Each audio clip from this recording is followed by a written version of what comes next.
Hey guys, how's it going? Hope you're having a wonderful week, like always, a wonderful Saturday. Today I am continuing with my Kate Bush discography journey, and we've made it to her sixth studio album from 1989 called The Sensual World. I'm always excited to delve into a Kate Bush album because I never know what to expect, and I am very curious to see what she has cooked up for me on an album called The Sensual World. I have no idea.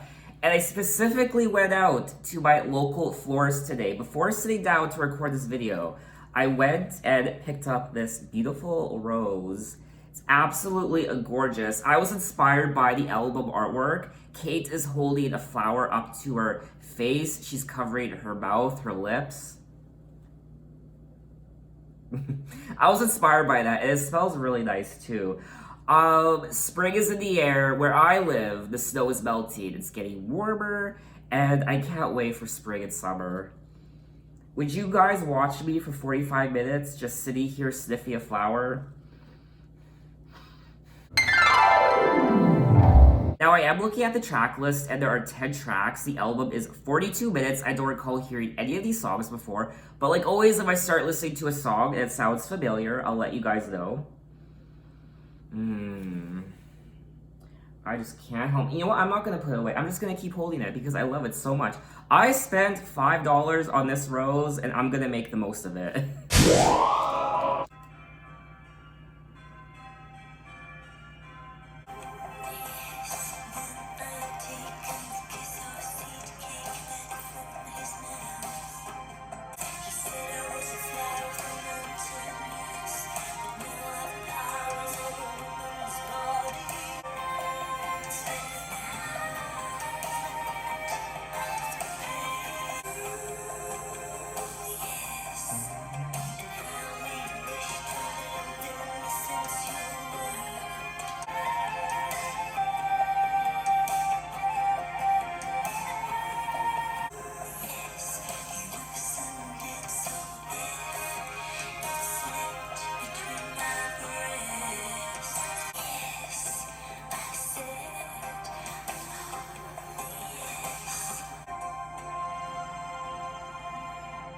Okay, that was track number one, The Sensual World, and I really enjoyed this track. I love the whole mood of the song. I loved her voice. I really liked the production on this track. It was very folk sounding, and her voice was it was so dreamy. This whole song, in a way, was very dreamy, and um just the way she was singing the song, I really did appreciate it. And I particularly liked the parts where she went, yes. I really like that. Then I taken the kiss of sea cake back from his mouth, going deep south, go down. Yes. And then she goes on to say, he said I was the flower of the mountain, yes, but now I've powers over a woman's body. There were times when I was listening to this song that I felt like I was up in the mountains and just breathing in the fresh air, and I just loved the atmosphere of this song. Into the sensual world, stepping out to where the watered earth caress, and the down of a peach says, yes. So there is something quite sensual about the lyrics as well. She's singing about the kiss of seed cake, which I don't know what that means, back from his mouth, going deep south. Now, there's a little bit of a metaphor there, I feel like, going deep south, like down below the waist. I don't know if she's actually referencing that. I mean, I might be making something into something that's not. And then she goes on to say he loosened it, so if it slipped between my breasts, he'd rescue it. And his spark took life in my hand. I really like the lyrics of this song.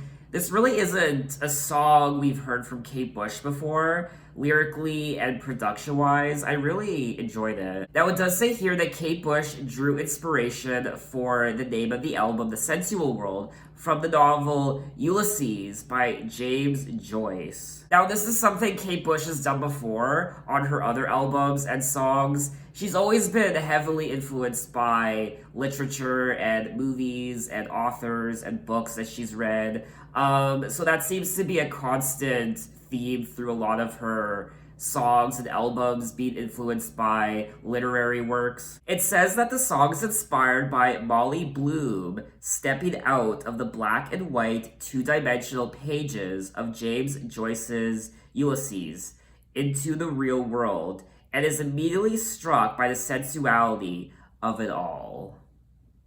Okay. I think what did it for me production wise was the bagpipes, which were just marvelous to listen to. I love listening to the bagpipes, honestly. Now, it does say here that the melody of the song is played on Iliad pipes, in this case by Irish musician Davy Spillane. Now, someone did say that the song embodies all that is sensual. You can imagine being immersed in something surreal and sexual, yet innocent, because it's all being experienced for the first time. I adore this song, honestly. Now, I am curious to know what this Howth Head is that she's singing about in the song.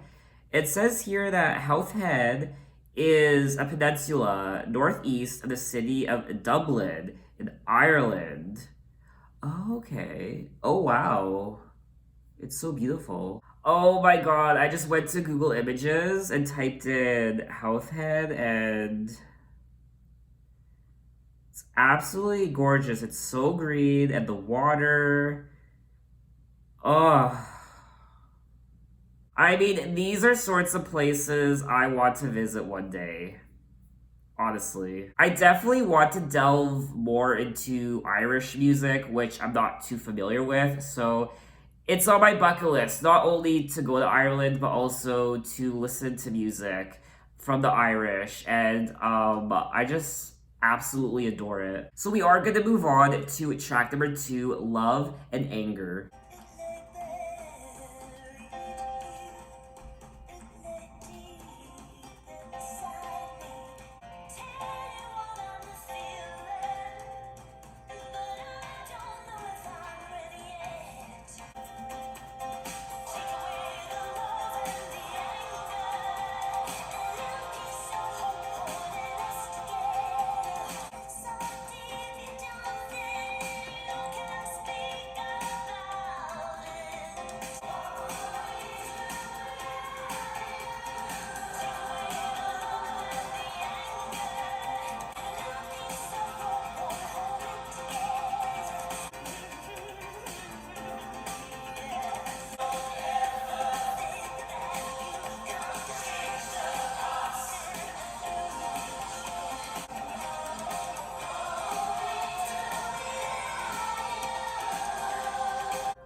Alrighty, that was track number 2, Love and Anger, and this is another song I really enjoyed. Production-wise, I loved it.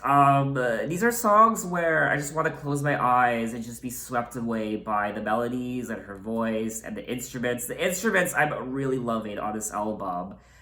And the lyrics, of course, are beautifully written. It lay buried here. It lay deep inside me. It's so deep, I don't think I could speak about it.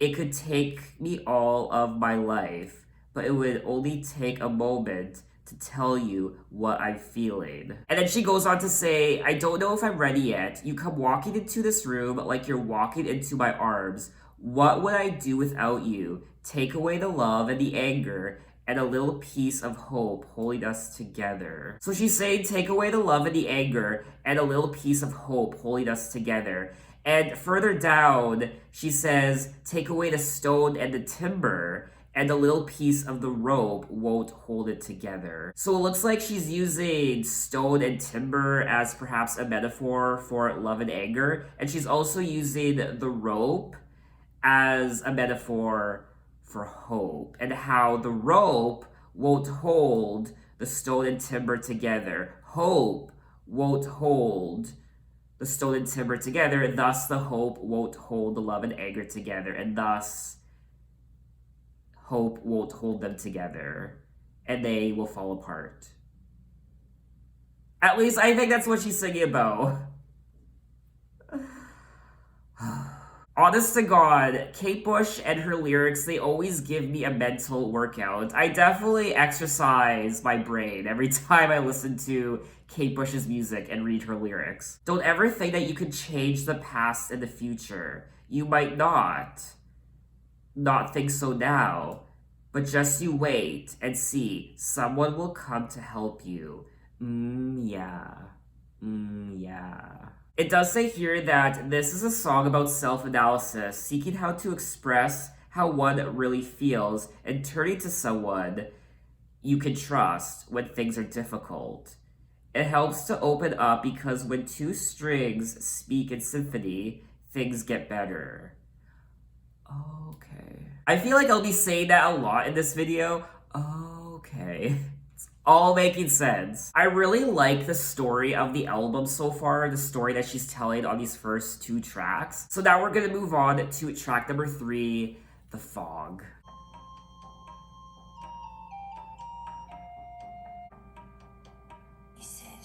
Just put your feet down, child. Just like a photograph, I pick you up. Just like a feeling that you're sending out, I pick it up. Slip into the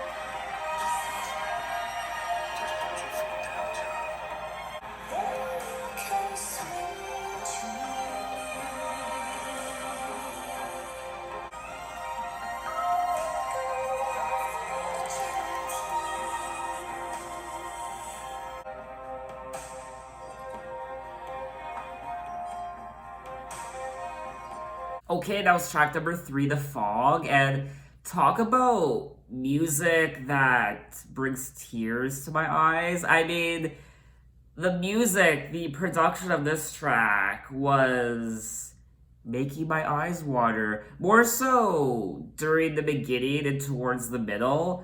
My eyes were kind of welling up, and I really enjoyed it. I mean, I adore the production on this album. The instruments, I loved the violin on this track, and I really enjoyed this album. I think the reason why I'm being drawn to this album so much is because of all the instruments I'm hearing and the way they're affecting my spirit. He said, just put your feet down, child, because you're all grown up now. Just like a photograph, I pick you up. Just like a station on the radio, I pick you up. But I can't let you go. If I let you go, you slip into the fog. This love was big enough for the both of us. This love of yours is big enough to be frightened of. It's deep and dark, like the water was the day I learned to swim. So obviously, I feel like, I don't know, she could perhaps be singing about a father and a daughter in this song. She could be singing about how a parent is always picking up their newborn child, and a child always wants to be picked up by their dad or mom, but then it comes to a point where you have to leave the child on the ground so that they can walk and kind of fend for themselves. So you put them in the water so they can learn to swim.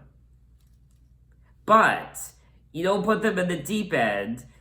The water only goes so high, so it's not like they're gonna drown. Just put your feet down, child. The water's only waist high. I'll let go of you gently. So the water only goes waist high. You're not gonna drown. And this dad or this mom, this parent, is gonna look after this child as they kind of walk through the water and perhaps learn to swim on their own. Now, that's a whole other metaphor on its own. Learning to swim, learning how to get through life, blah, blah, blah, growing up. I have no idea. Now, this does remind me of a frightening moment of my life when I was a kid. I almost drowned, and this was back when I don't know, I was really young, maybe 5 or 6, and I was at a hotel. I don't really remember where it was or what actually happened, but I remember being at a hotel swimming pool with my family, my sister, my mom, my dad, and I was playing on the ladder of the deep end.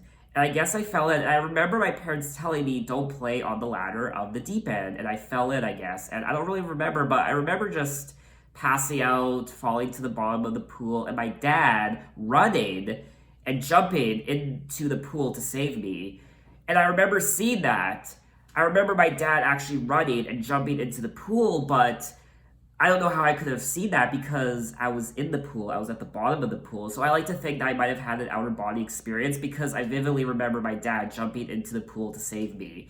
And I don't know how I could have seen that. Unless my mind was just playing tricks on me or my mind just made something up. I don't know, but I vividly remember seeing that. Is this love big enough to watch over me? Big enough to let go of me without hurting me? Like the day I learned to swim, cause you're all grown up now. So this young girl, learned to swim, and now I guess the dad, in a way, has to let her go because she knows how to swim now. If I let you go, you slip into the fog. So if I let you go, if you go and do things on your own, if you learn to swim, then you will slip into the fog and you will start doing things on your own, and I won't see you again, and I don't know, I'm just kind of forming my own story in my head at this point. So people are saying that the song is about a child learning to let go of his or her parent, like the day a child learns to swim. So when a child is really young, the child relies on their parent for so much. But then once the child starts learning to do things on their own, the parent isn't needed as much. And I imagine that's quite difficult for a parent to come to that realization that one day their child won't have to really rely on them anymore. If only I was a parent, I could probably relate a lot more to this song. People are also saying that the song could also be about trauma recovery as well, emotional trauma. I don't know, there's lots of different interpretations of this song, but the main consensus is of letting go. So we are gonna move on to track number 4, Reaching Out.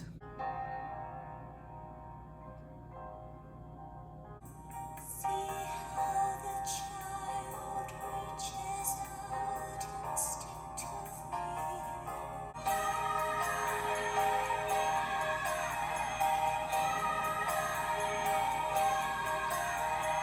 Reaching out for the hand,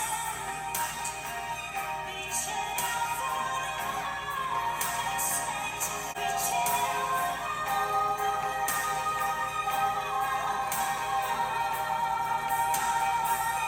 See how the flower leaves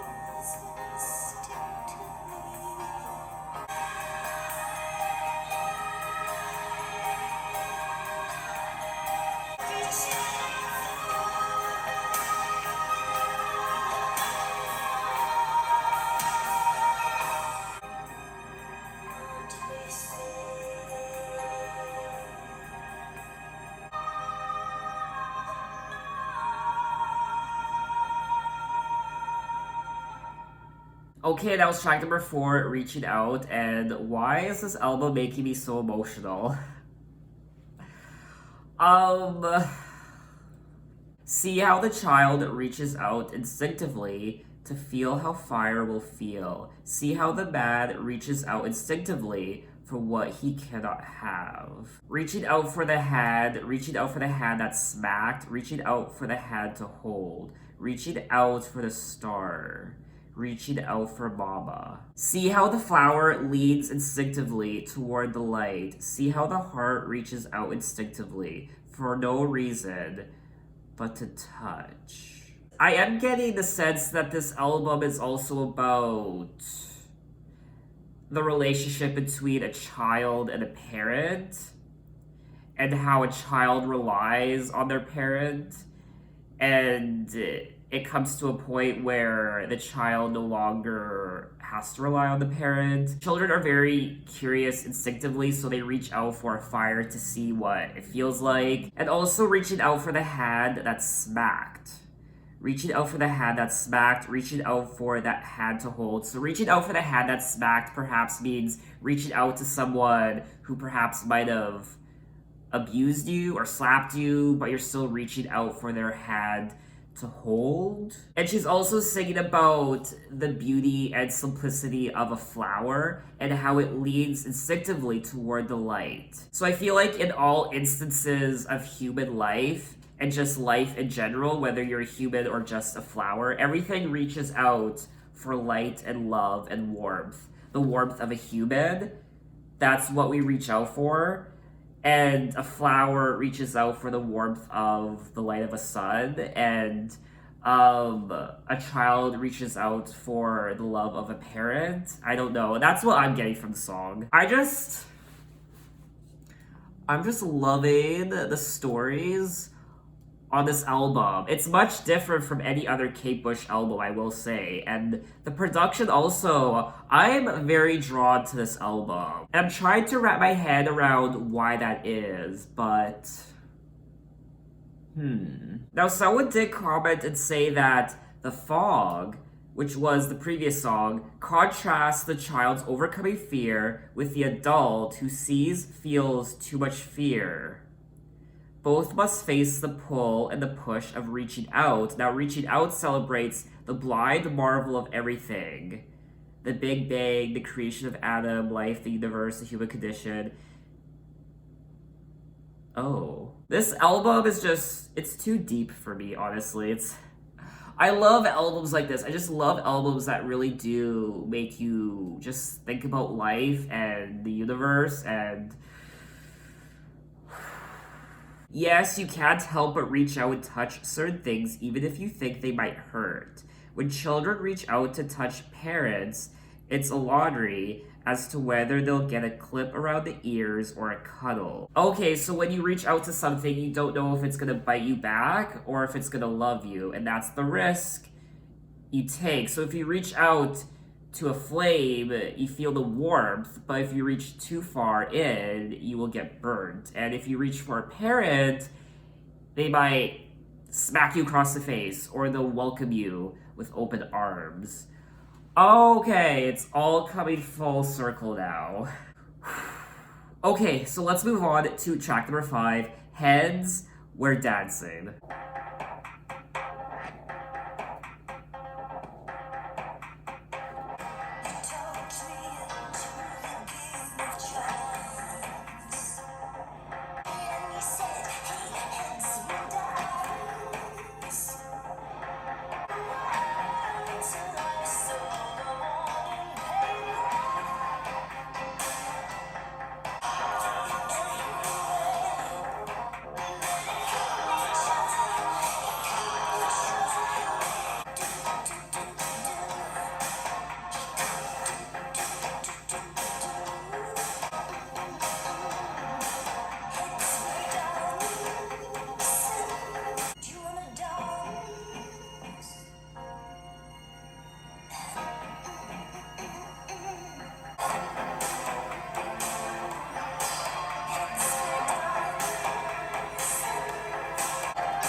Okay, that was track number 5, Heads Where Dad Said, and I enjoyed this track. I didn't enjoy this track as much as the first 4 tracks on the album, but I still liked it. This does sound like a song that could have been on one of her other albums. This does sound like classic Kate Bush, in my opinion.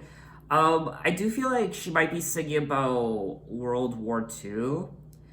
You talked me into the game of Chads. It was 39 before the music started, as in 1939. Until I saw the morning paper, there was a picture of you. A picture of you crossed the front page. It looked just like you. So I stood there laughing, a picture of you in uniform, standing with your head held high.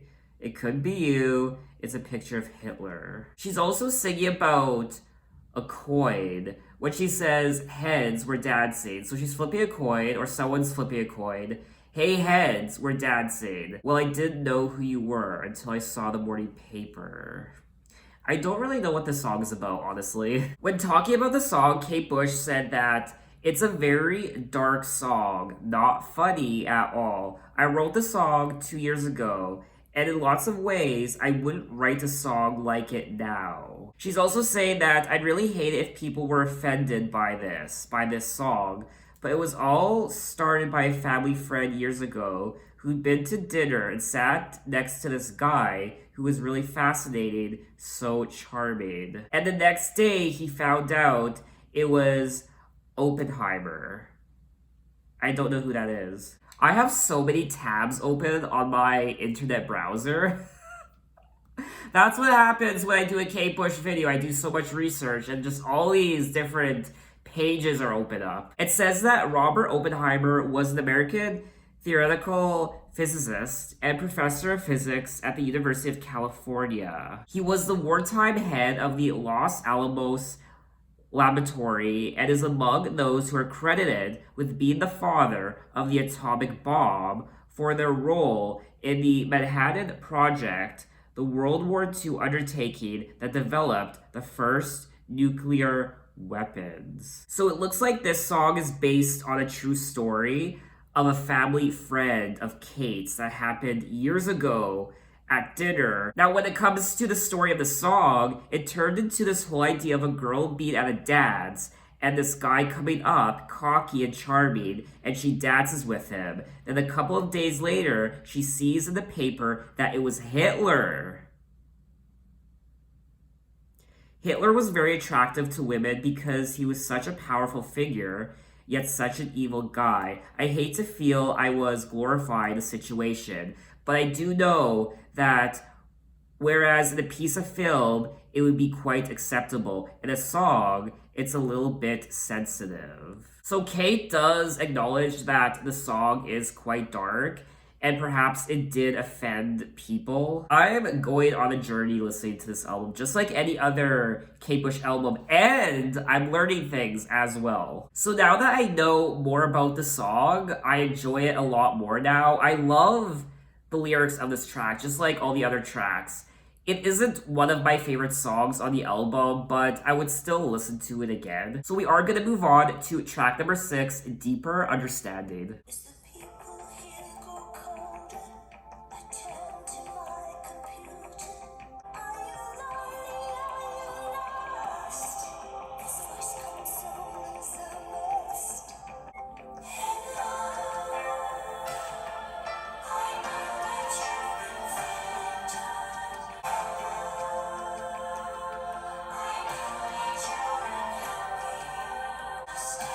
unhappy. I've never felt such pleasure. Nothing else seemed to matter. I did not eat, I did not sleep, but I was lonely, I was lost. Like my little black box. Give me deeper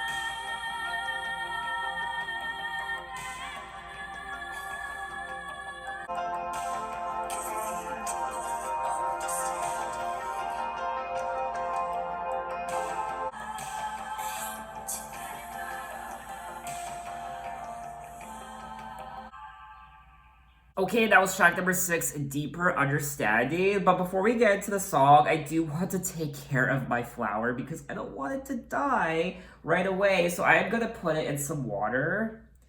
Oh, I need to... Do I need to trim the stem? It's too long. I remember my mom saying that I need to trim the stem of a flower. I think I remember her saying that.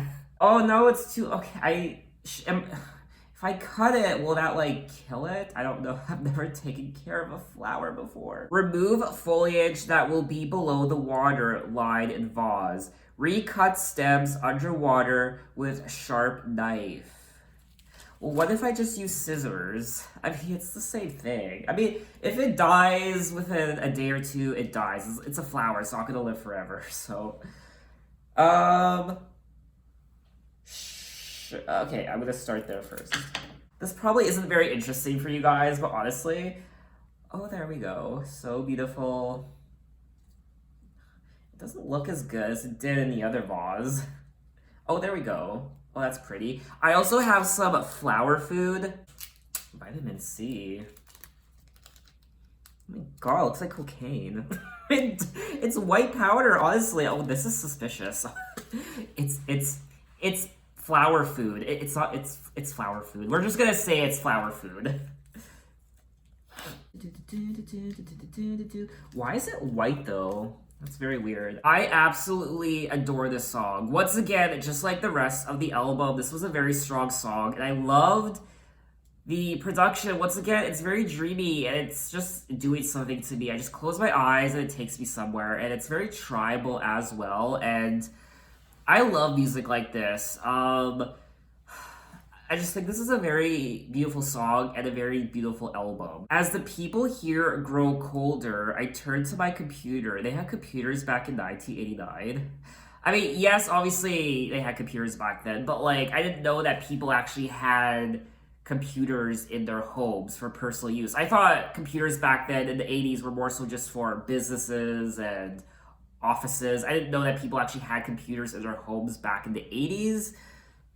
I turned to my computer and spent my evenings with it like a friend. I was loading a new program I had ordered from a magazine. Are you lonely? Are you lost? This voice console is a must. So it looks like she's finding comfort in her computer, and this computer is almost like a friend to her, I guess. It's actually pretty spooky how relatable this song is in 2021 because a lot of people see their computers and even their phones as their friend because we're on it all the time. And we even talk to our phones, literally, Siri and Alexa and what have you. But if I was lonely, I was lost. Without my little black box, I'd pick up the phone and go execute. Hello, I know that you've been feeling tired. I bring you love and deeper understanding. Hello, I know that you're unhappy. So is this her computer talking back to her, perhaps? Which is very weird because that's what computers do in 2021. And this was back in 1989, so I turned to my computer like a friend. Hello. Oh, this song's very eerie. Give me deeper understanding. I hate to leave you. I hate to leave you. I hate to lose you. When talking about the song, Kate Bush said that this song is about people. Well, about the modern situation where more and more people are having less contact with human beings. And this was back in 1989. I mean, it's like this song was written today, honestly. We spend all day with machines, all night with machines. You know, all day you're on the phone. All night you're watching telly. Press a button, this happens. I mean, this is spooky how accurate this song is.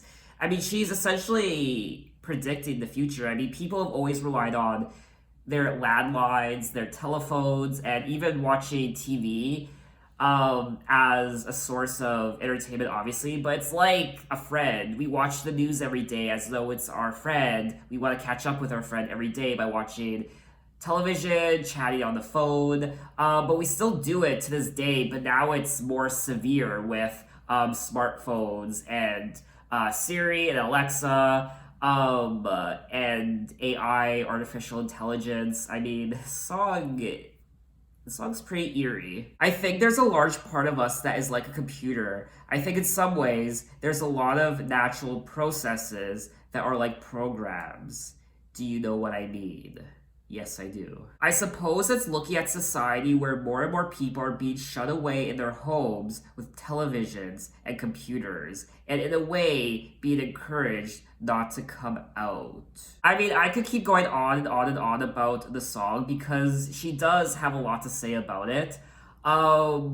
But I just find the song very relatable even today in 2021. She's singing about how people are unhappy, so we're turning to social media and our phones and the internet and computers to talk to people, to text people, but it's not the same. It's not the same as when you actually connect with someone face to face in person. It lacks that human touch, and that human touch is now being replaced by computers, and we don't want to leave it. I hate to leave you. I hate to lose you. I hate to lose and leave my phone, and my social media, and these connections I've made. So this was another song I really enjoyed, and we are gonna move on to track number 7, Between a Man and a Woman. We started taking sides, they started arguing, and he said it wasn't fault. She said it wasn't at all.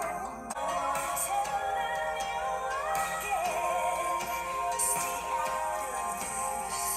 It's so hard to stay together. I don't want to say it, but I had to tell you that. I know you need to help me.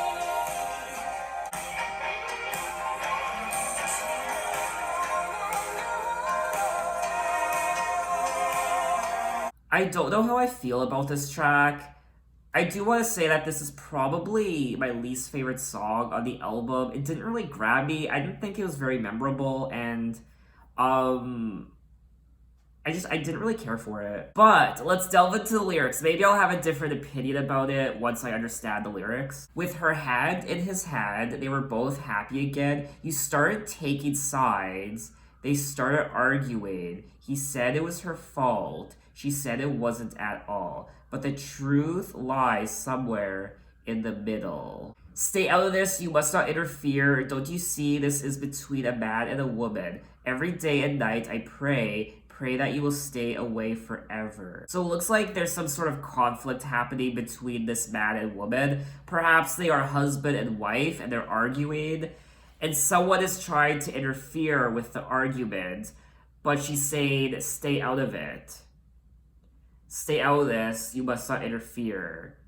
Don't you see this is between a man and a woman? It's between me and him. So I feel like, I don't know, this could be about a husband and wife arguing and how maybe the child is interfering, but the parents are saying, stay out of it. It's between us. And the reason why I bring up the child is because she does seem to bring up childhood quite a bit on this album. In particular, the beginning of the album, she's singing about children, so I don't know, she could be alluding to that. I know you have good intentions, but stay out of it, so that's my interpretation of the song. When talking about the song, Kate Bush said that it's about a relationship being a very finely balanced thing that can be easily thrown off by a third party.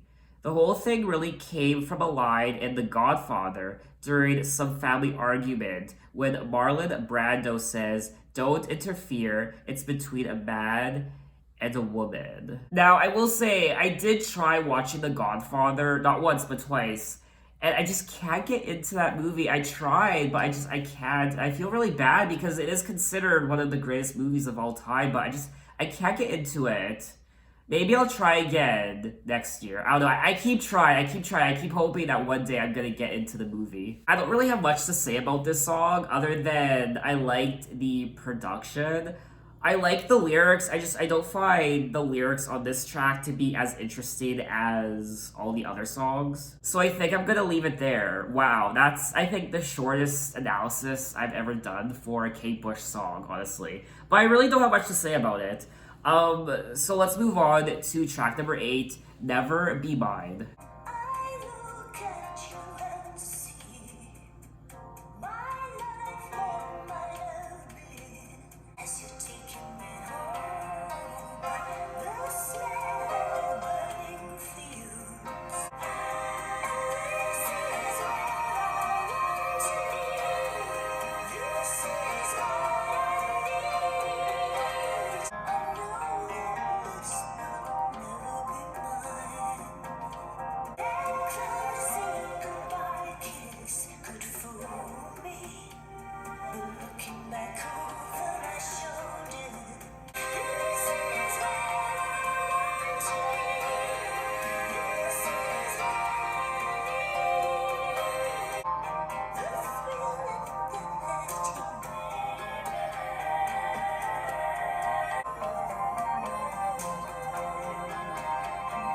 Okay, that was track number 8, Never Be Mine, and once again, I mean, I've said this so many times already, I probably sound like a broken record, but I love the production, and the bagpipes, and the flute, and You don't hear bagpipes on albums a lot, do you? I mean, I don't.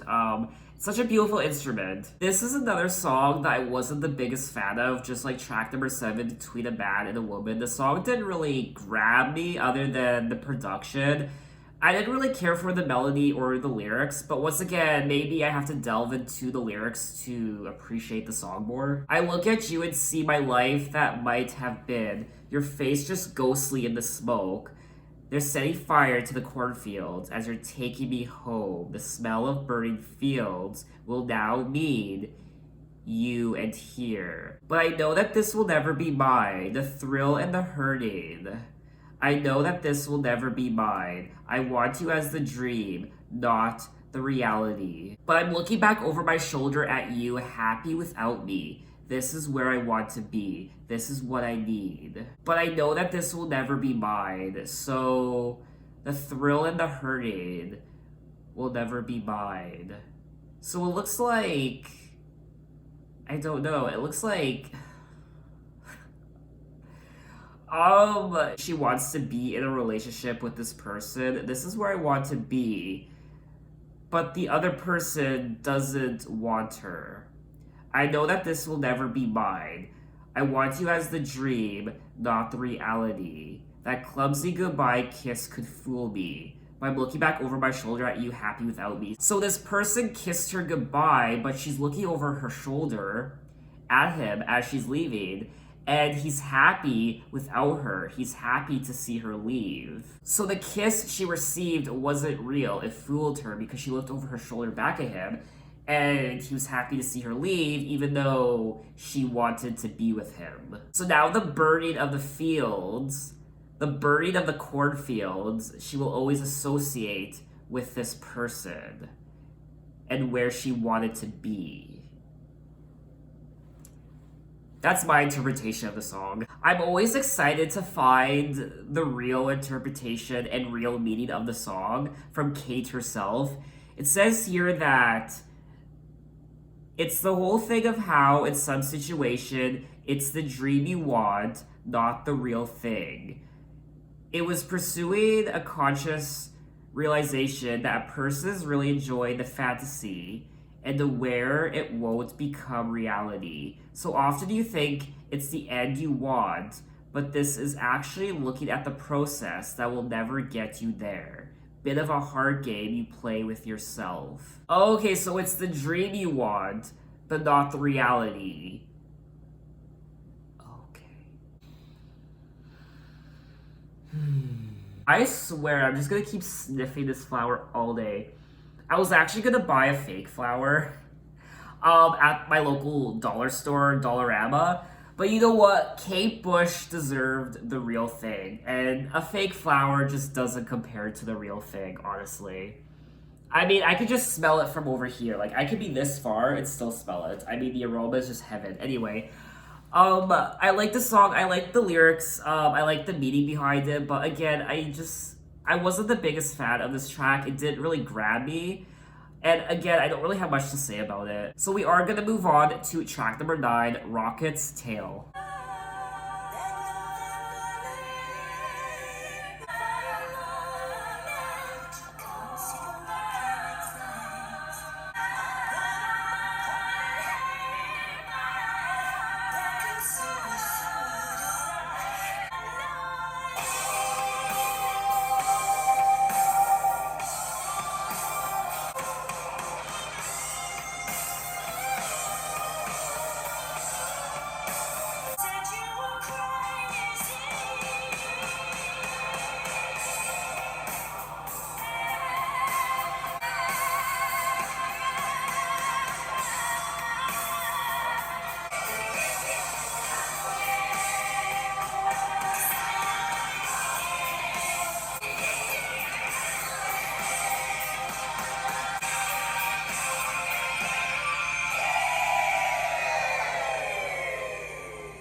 Alrighty, and that was track number 10, Rocket's Tale, and this was definitely, I feel like this is the most bizarre song on the album. Her vocals were also quite strange. This song is very Kate Bush. Interesting vocals, interesting production. I loved electric guitars towards the middle. It just went bam, and it just kept going, on and on and on. With the rock and roll production, and I really liked it. That November night, looking up into the sky, you said, "Hey, wish that was me up there. It's the biggest rocket I could find, and it's holding the night in its arms." And then she goes on to say, "I put on my pointed hat and my black and silver suit, and I check my gunpowder pack, and I strap the stick on my back. And dressed as a rocket on Waterloo Bridge, nobody seems to see me. Then with the fuse in my hand, now shooting into the night, and still as a rocket, I landed in the river. Wasn't me, said you were crazy." I have no idea what she's singing about in this song. "I put on my cloudiest suit, size 5 lightning boots too, cause I am a rocket on fire. Are you now?" With my tail on fire. I really don't know. I'm stumped. I really am stumped. She's strapping herself to this rocket in her best suit and pointed hat, and her rocket tail is on fire, and she's just blasting across the sky. She lands in a river, I believe. "I land in the river. Was it me? Said you were crazy. Cause I am a rocket with my tail on fire." Is she on drugs? There's no other. I mean, she's strapped to a rocket, or maybe she is a rocket. She's dressed in a suit and she lands in the river. I mean, she's on something. "Rocket is one of my cats, and he was the inspiration for the subject matter for the song because he's dead cute. And it's very strange subject matter because the song isn't exactly about Rocket. It's kind of inspired by him and for him. So this song is for her cat." I don't know why I found that so funny. Okay. It's about anything, really. So it's not just about cats, it's about anything. Or, I don't know, maybe it's about drugs. So I get the impression that this song isn't really about anything in particular. She was inspired by her cats, but I feel like this song could really just be about anything. And there isn't really any particular meaning behind it. I also enjoyed the choir on this track. I always like it when Kate Bush uses a choir in her song. It always elevates the song, for me anyway, and I liked it. I mean, I probably wouldn't listen to this song again. I am struggling a little bit with this second half of the album. I love the first half, but I don't know, I'm a little iffy towards this second half. So we have made it to the end of the album. Track number 10, This Woman's Work.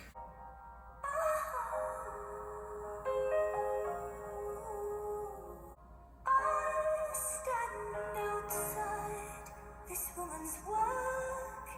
I know you have a little life in your head. I should be crying, but I just can't let it show. I should be hoping, but I can't stop thinking.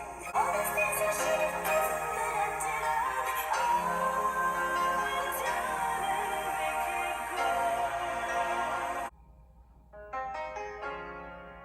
Give me this moment. Give me all. I know you have a life in me yet. All the things I should have given, but I didn't. Just make it go away now. Alrighty, and that was track number 10, This Woman's Work, and pray God you can cope. I stand outside this woman's work. It's hard on the man. Now his part is over. I know you have a little life in you yet. I know you have a lot of strength left. I know you have a little life in you yet. I should be crying, but I just can't let it show. I should be hoping, but I can't stop thinking of all those things I should have said that I never said. All the things we should have done that we never did. This song does have a strong connection to me lyrically because when I read the lyrics, I can't help but think of my parents, my mom and my dad, who are both struggling right now. My mom was diagnosed with cancer last year, and she's not doing too well. Her health really is deteriorating, and my dad recently was admitted to the hospital about a month ago. And there is a chance that by the end of this year, both my parents might be gone. Which is a reality that I've come to realize. It's a reality I've come to realize months ago, so I am prepared for it. And I also can't help but think of the people who don't have that time to process what's happening, and it happens instantly. They lose their parent instantly, and they don't have that time to mentally prepare themselves for the moment where their parents do pass away. Whereas I've had that time, so I have come to accept that reality. Now, I don't know the actual meaning behind the song. It's something I'm looking up right now. But that was my own personal connection to the song. And the lyric that really stuck out to me is when she says, I should be hoping, but I can't stop thinking of all those things I should have said that I never said. All the things we should have done that we never did. When talking about the song, Kate Bush said that John Hughes, the American film director, had just made this film called She's Having a Baby, and he had a scene in the film that he wanted the song to go with. It's about this young guy. He falls in love with a girl and marries her. He's still very much a kid. She gets pregnant, and it's all still very light and childlike until she's about to have the baby, and the nurse comes up to him and says that it's in a breech position and they don't know what the situation will be. So while she's in the operating room, he has to sit and wait in the waiting room, and it's a very powerful piece of film where he's just sitting thinking. Kate Bush wrote the song specifically for this sequence, writing from a man's viewpoint and matching the words to the visuals which had been filmed. So the song is about a woman having a baby and the husband not knowing if it's going to work out. Perhaps the baby won't make it, perhaps the wife won't make it. So there's that sense of waiting and not knowing what's gonna actually happen. And I think that's the worst part, is the waiting. The waiting, the waiting, the waiting. Whether you're waiting to have a child, you're in the waiting room of a hospital, someone's having surgery, or someone's dying from cancer. It's the waiting that's the worst part. Especially when you don't necessarily know the outcome, you don't know if they're gonna make it out alive or not. So that was my own special connection to the song, and I really enjoyed the track. It's probably one of my favorites from the album. It really is a heartbreaking and even devastating song at times, depending on the person listening to it and reading the lyrics. So that was all 10 tracks of The Sensual World by Kate Bush, and I really, really enjoyed this album, and I connected to it more than I thought I would. It is quite different from her other albums, which is what I like. I don't want her to do the same things over and over and over again with her music. Production-wise, this is probably one of my favorite Kate Bush albums. I loved all the instruments, the bagpipes, the violin, the flute. It was Irish-inspired at times and folk-sounding, and I loved, the choirs and the chanting. Her vocals were great as well, and the songwriting was wonderful. I found the lyrics on this album to be not as cryptic as a lot of her other albums. I found the lyrics on this album to be easier to understand. I also really enjoyed the stories on the album. She's singing about marriage, relationships, childhood, being a child and being a parent, and the beauty of the world, the sensuality of the world and life and humans, being alone and relying on technology to fill that void of not being in a relationship and trying to find love within a computer and technology. It's just overall, I really enjoyed myself. I didn't really care for the second half of this album, with the exception of track number 10, This Woman's Work. I definitely enjoyed the first half a lot more. I do think the first half of this album is a lot stronger than the second half. Now, I obviously don't think that this is Kate Bush's best work, but it's a very, very strong effort from her, and Honestly, it's probably one of my favorite Kate Bush albums, to be honest with you. This album definitely stirred some memories within myself. It brought back memories from my childhood and my parents and things that I didn't even tell you guys on camera that I just started remembering. And um at times it was a little emotional for me, and I like that. I like it when an album can do that. In general, I thought this was a great Kate Bush album, and I would listen to it again, definitely. And this album also isn't as bizarre and strange and weird as some of her other albums. I found this album very relaxing and chill, and